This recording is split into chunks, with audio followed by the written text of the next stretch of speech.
മുട്ടിന്റെ തേയ്മാനം എല്ലാവരും അനുഭവിക്കുന്ന ഒരു കോമൺ പ്രോബ്ലം ആണ്. അതിൽ നമുക്ക് മുട്ടിന്റെ തേയ്മാനം നമുക്ക് ഇപ്പോൾ ആദ്യമൊക്കെ ഒരു 50 വയസ്സിന് ശേഷമാണെങ്കിലും ഇപ്പോൾ ഒരു 30-40 വയസ്സാകുമ്പോൾ തന്നെ തേയ്മാനം തുടങ്ങുന്നുണ്ട്. നമുക്ക് ഇതിന് ചെയ്യാൻ പറ്റിയ ഒരു നൂതനമായ ചികിത്സ ആണ് പ്ലേറ്റ്ലെറ്റ് റിച്ച് പ്ലാസ്മ തെറപ്പി. നമുക്ക് ഇത് നമ്മുടെ സ്വന്തം രോഗിയുടെ സ്വന്തം രക്തത്തിൽ നിന്ന് തന്നെ എടുത്തിട്ടുള്ള പ്ലേറ്റ്ലെറ്റ് റിച്ച് പ്ലാസ്മയാണ് നമ്മൾ മുട്ടിലോട്ട് കുത്തിവെക്കുന്നത്. നമ്മുടെ ഒരു എക്സ്റേ കണ്ടിട്ട് അതിനനുസരിച്ചിട്ടാണ് നമ്മൾ മുട്ടിന്റെ തേയ്മാനം ഗ്രേഡ് ചെയ്യുക.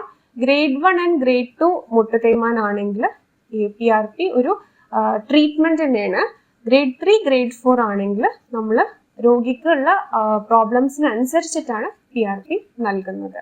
PRP ചികിത്സയ്ക്ക് ശേഷം ശരിയായ രീതിയിലുള്ള റീഹാബിലിറ്റേഷനും കൂടി നൽകിയാലാണ് രോഗിയുടെ ഫങ്ഷണൽ ഇംപ്രൂവ്മെന്റും ക്വാളിറ്റി ഓഫ് ലൈഫും തിരിച്ചു നമുക്ക് നൽകാൻ സാധിക്കാറ്.